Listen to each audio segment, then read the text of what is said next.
9 divided by 1 over 3 times 9. Very simple, but a lot of people solve it wrongly by doing this, which is 3.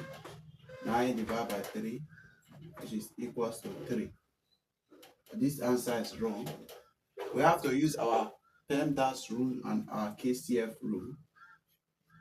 So if we are using our PEMDAS and KCF rule, we'll have to solve it correctly by following the rules. Now, first of all, we have to solve division first. And if we do this first, it will be 9 times 3 over 1 times 9, right? So 9 times 3 will give us 27 times 9, which is equals to 243. And this is the final answer. Very simple.